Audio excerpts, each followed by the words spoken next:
Okey, Assalamualaikum. Okey, hari ni kita sambung ke topik seterusnya. Masih lagi dalam bab 1, okey, penyelesaian masalah secara inventif. Okey, tapi kita pergi kepada satu topik yang kecil, okey. 1.2 iaitu analisis fungsi. Okey, analisis fungsi. Dalam ni awak akan belajar tentang apa? Kita akan belajar tentang membuat hubung kait antara produk dengan objek dari segi fungsinya, melukis sistem fungsi, membina model fungsi dengan menggunakan garisan interaksi. Okey, cuma mungkin hari ni kita sentuh 1 dengan 2 saja, itu membuat hubung kait dengan melukis sistem fungsi. Okey, kat sini kata kuncinya adalah parameter, supersistem, alternatif, garisan, interaksi dan juga komponen. Okey. So ini buku teks awak, cikgu rujuk pada buku teks awak. Jadi siapa-siapa yang dah ada buku teks, tolong rujuk muka surat 8. Okey, awak tengok kat sini. Sistem, kita kena tahu maksud sistem dulu. Okey. Kita kena tahu maksud sistem. Okey ni. Okey, sistem merupakan beberapa elemen yang berkait antara satu dengan yang lain dan saling mempengaruhi dalam sesuatu pembinaan produk agar produk tersebut dapat berfungsi dengan sempurna. Biasanya orang bukan pilih, maksudnya pembeli bukan membeli produk, tapi pembeli membeli fungsi produk tu. Okey, boleh faham tak? Okey, produk mungkin sama, fungsi mungkin berbeza. Okey, sistem. Okey, yang pertama awak mesti tahu maksud sistem. Tolong ingat maksud sistem. Okey, merupakan beberapa elemen yang berkait. Maksudnya sistem ni bukan satu saja, dia melibatkan ataupun menggabungkan beberapa elemen yang berkait antara satu dengan yang lain. Okey, dan ia saling mempengaruhi dalam sesuatu pembinaan produk. Maksudnya kalau contoh macam awak tengok ni, rak kasut ni kan. Kalau skru tak ada, tak jadilah rak kasut. Okey, boleh faham? Okay, kalau dia guna paku, kalau paku tak ada, so rak kasut ni tak dapat dibina. Okey, setiap bahagian pada produk tersebut juga harus dapat berfungsi dengan baik dan menyokong antara satu dengan yang lain. Okey. Kita tengok contoh komponen. Komponen rak kasut antaranya adalah kayu beroti, paku, skru. So kalau salah satu komponen tak ada, tak dapatlah membuat komponen rak kasut. Okey. Ini rak kasut yang dah siap ni adalah produk yang berfungsi. Okey, biasanya kita bukan beli produk dia, tapi kita beli fungsi dia. Okey. So seterusnya kita tengok muka surat 9. Okey. Okey, muka surat 9 ni, okey, 1.21 membuat hubung kait antara produk dengan objek dari segi fungsinya. Antara produk dengan objek dari segi fungsi dia. Okey, di sini dia cakap, okey, dalam proses penyelesaian masalah inventif, analisis fungsi bertujuan untuk membantu mengenal pasti sistem yang ada pada sesebuah produk. Okey, contohlah bangku ni. Okey, produk dia adalah bangku. So apa sistem yang terdapat pada bangku ni? Okey, apabila analisis fungsi dibuat, fungsi setiap komponen yang melengkapkan suatu produk akan dinyatakan. Okey, fungsi setiap komponen. So contohlah bangku ni ada penyandar. So apa fungsi penyandar ni? Okey, kemudian ada skru. Apa fungsi skru tu? Okey. Okey, kemudian contoh komponen bagi sebuah kerusi ialah tempat duduk, penyandar kerusi, kaki kerusi, skru dan kerangka. Okey, cikgu terang dekat bahagian sini. Okey. Ada tempat duduk, ada penyandar, okey, ada kaki kerusi, skru dan juga kerangka kerusi. Komponen tersebut saling berhubung. Okey, yang cikgu sebut kat awak tadi penyandar, kaki kerusi, itu dikatakan sebagai komponen. Itu dikatakan sebagai komponen.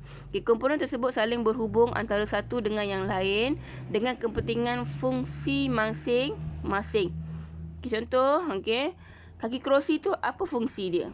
Skru tu apa fungsi dia? Itu maksud dia. Okey, jika mana-mana komponen itu pincang, contohlah awak tengok tak gambar ni. Okey, contoh problem dekat bahagian pemegang tempat letak tangan tu kan. So bila masalah dekat situ, dia akan efek kepada komponen yang lain. Okey, dia kata apa sini? Jika mana-mana komponen itu pincang, maka fungsi produk itu akan terjejas. Okey, contohnya sepatutnya kita boleh duduk kat kursi tu, tapi sebabkan pemegang tangan tu problem, patah, jadi kita tak boleh nak tutup. Kita tak boleh nak duduk dekat atas kerusi tersebut. Okey, contohnya skru berkarat.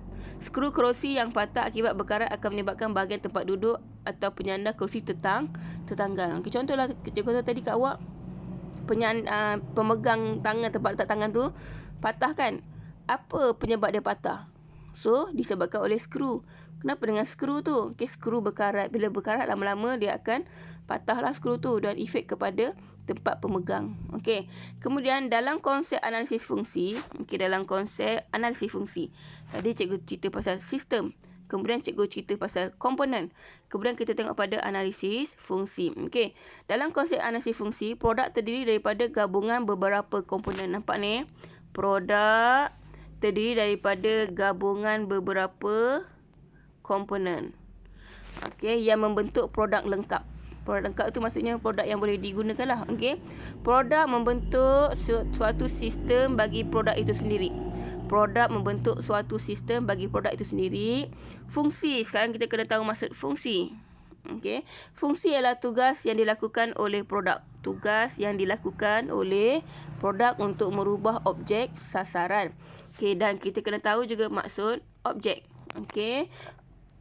Objek pula menerima kesan daripada fungsi produk. Okay. Objek pula menerima kesan daripada fungsi produk. Okay, so kat sini awak kena tahu maksud sistem. Muka soalan 8 tadi kena tahu maksud komponen, kena tahu maksud analisis fungsi, kena tahu maksud fungsi dan juga kena tahu maksud objek. Okay, objek pula menerima kesan daripada fungsi produk. Dengan kata lain, objek ialah penerima kesan akibat daripada kefungsian sesuatu produk. Okay, iaitu hubung kait antara produk dengan objek dari segi fungsi dapat digambarkan dalam rajah di bawah. Okay, dekat sini 1.21. Okay, contoh produk sistem. Sistem ni adalah produk, tindakan dia adalah fungsi dia apa, kemudian penerima kesan dia adalah objek tersebut. Okay, ini yang di sini awak boleh rujuk pada kotak di bawah ini. Okay, contoh produk ataupun sistem dia adalah meja, fungsi dia adalah untuk memegang. Okay, objek penerima kesan tu adalah buku. Contohlah, dekat atas meja tu ada buku. So, dia punya ayat adalah meja memegang buku. Kalau atas meja tu ada pensil, jadi meja memegang pensil. Okay. Contoh cawan. Dalam cawan ada air kan. So, cawan memegang air. Jangan awak tanya cikgu, cikgu kenapa dia guna ayat memegang cikgu? Okay. Itu memang istilah dia. Istilah dalam RBT. Okay. Klip kertas tu. Okay. So, klip memegang kertas. Bukan kertas yang pegang klip ya. Klip tu yang klip pada kertas tu. Okay. Dan cawan memegang air. Bukan air pegang cawan. Sebab air tu berada dalam cawan. So, cawan tu yang memegang air. Okay. Kereta tu lain. Dia bukan memegang. Tapi dia mengangkut manusia. Okay. Sebab dalam kereta tu ada manusia. Okay. Cikgu harap awak boleh faham yang ini. Okay. Kemudian awak tengok pula muka surat 10. Okay. Muka surat 10. Okay. 1.1.2 melukis sistem fungsi. Melukis sistem fungsi. Okey. Yang penting awak tengok sini fungsi komponen. Kena tahu pula apa maksud fungsi komponen. Okey, tadi kita tahu tentang fungsi, kita tahu tentang komponen, kita tahu tentang objek, kita tahu tentang analisis fungsi, kita tahu tentang sistem. So, yang sekarang kat sini muka surat ni kita kena tahu maksud fungsi komponen. Okey, komponen tadi cikgu cakap apa? Komponen tu contoh meja, komponen dia adalah skru, muka meja, kaki meja dan juga itu. So, apa fungsi komponen-komponen ni? Skru ni apa function dia? Muka meja apa function dia? Okey, so tengok dia kata apa? Fungsi komponen ialah melaksanakan tugas yang tertentu bagi melengkapkan sistem produk. Sistem fungsi produk. Melaksanakan tugas tertentu. Okay, melaksanakan tugas tertentu. Okey, bagi melengkapkan sistem fungsi produk. Melengkapkan sistem fungsi produk. Komponen ialah, okey nampak ni. Komponen ialah bahagian kecil yang berfungsi menyokong sesuatu produk. So, produk dekat sini, tu gambar yang ni Produk dia adalah meja. Okay, produk dia adalah meja. So, komponen dia adalah skru. Muka meja. Kaki meja. Okey. Contoh dekat sini, okey, cikgu baca balik senang untuk awak faham. Contoh produk ialah meja. Okey, meja. Okey. Kesemua komponen itu boleh digambarkan melalui sistem fungsi seperti yang digunakan di bawah. Okey, ini contoh cara nak tengok sistem fungsi. Produk dia adalah meja. Fungsi dia adalah memegang. Okey. Objek adalah, contohlah dekat atas ni ada buku. Katakan dekat atas ni ada buku. So, meja memegang buku. Okey. Berdasarkan jadual 1.2.2.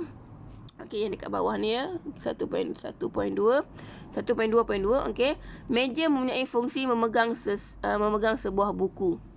Okey. So, meja ni fungsinya memegang sebuah buku. Okey. Memegang bermaksud meja dijadikan fungsi sebagai tempat untuk meletakkan buku.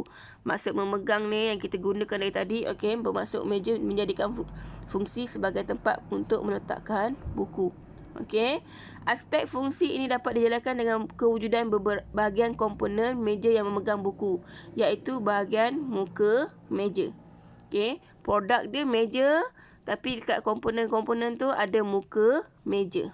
Okey, rangkaian fungsi terbentuk pada bahagian komponen meja, iaitu bermula dari lantai yang memegang kaki meja. Okey, first, walaupun dia contoh meja awak tu, apa yang berada di bawah dia? Apa yang berada di paling bawah untuk produk awak tu? Iaitu lantai. Okey, so rangkaian fungsi terbentuk pada bahagian komponen meja, iaitu bermula dari lantai yang memegang kaki meja. So awak nampak tak kat sini lantai?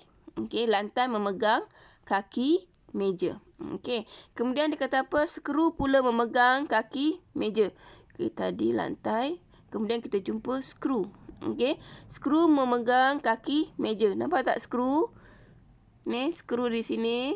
Okey, dia pegang kaki meja. Okey, silap ni skru.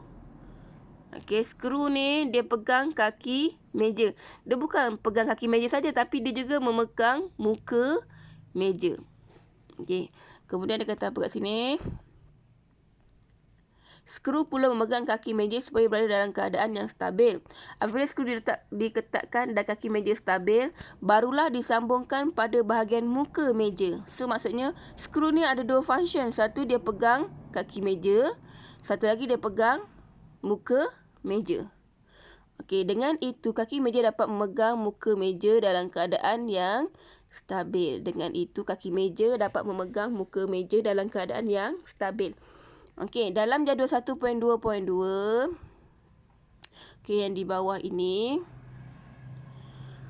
lantai ialah super sistem. Lantai ini, okey, lantai yang di bawah ini adalah super sistem.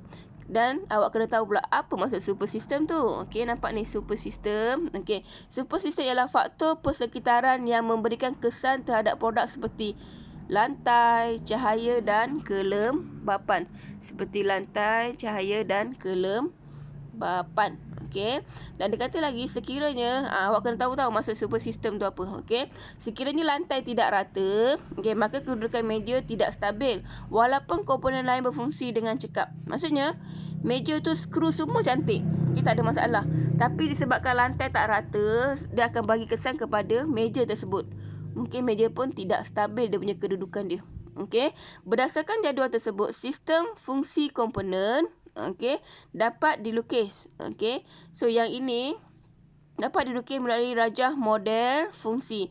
Okey, yang ini yang kat bawah ni, ini dipanggil sebagai rajah, okey, sebagai lukisan model fungsi. Ini dikenali sebagai lukisan model fungsi. Okey. Awak tengok kat sini dia kata apa lagi? Berdasarkan jadual tersebut, okey, sistem fungsi komponen dapat dilukis melalui rajah model fungsi.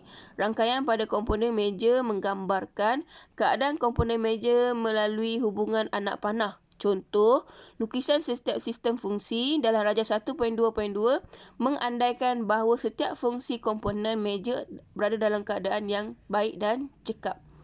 Okey, maksudnya dekat sini, kalau kita tengok cerita di sini, produk meja tu, komponen-komponen dia semua tak ada masalah. Okay, sebab tu dia kata apa? Mengandaikan. Okay, mengandaikan bahawa setiap fungsi komponen meja berada dalam keadaan yang baik dan cekap. Okay, sebab tu awak nampak garisan semuanya, line-line ni, anak panah ni. Anak panah ni semua sama bentuk. Okey, semuanya sama bentuk. Okey, lantai daripada bawah, ambil daripada bawah. Apa-apa mesti ambil daripada bawah. Lantai memegang kaki meja. Kaki meja memegang muka meja. Muka meja memegang buku. Okey. Tapi dalam masa yang sama ada skru. Okey, skru tu ada dua fungsi dia. Skru tu dia pegang kaki meja, skru juga memegang muka meja. Okey. So dekat sini sebelum awak dapatkan lukisan model fungsi ni, awak kena buat yang ini dulu. Okey, buat yang ini dulu. Okey, sebelum awak dapat rajah 1.22, awak kena buat jadual dulu. Okey, selepas buat jadual baru boleh buat rajah 1.22. Selepas awak buat ni, apa nama dia ni? Selepas awak buat sistem fungsi, okey, ini dinamakan sebagai sistem fungsi. Okey, baru awak dapat hasilkan model fungsi. Okey, dari sini 1, okey. Kemudian awak hasilkan nombor 2. Okey. Okey, so sampai sini saja untuk topik hari ini. Yang penting awak faham. Cikgu tak nak ajar banyak-banyak tapi tak boleh faham. Okey. Nanti cikgu akan bagi latihan yang berkaitan supaya nak uji sama ada awak boleh faham ataupun tidak. Okey. Selamat mendengar. Selamat duduk baik-baik kat rumah tu. Jaga diri. Jaga kesihatan. Okey. Take care. Okey. Assalamualaikum dan selamat sejahtera.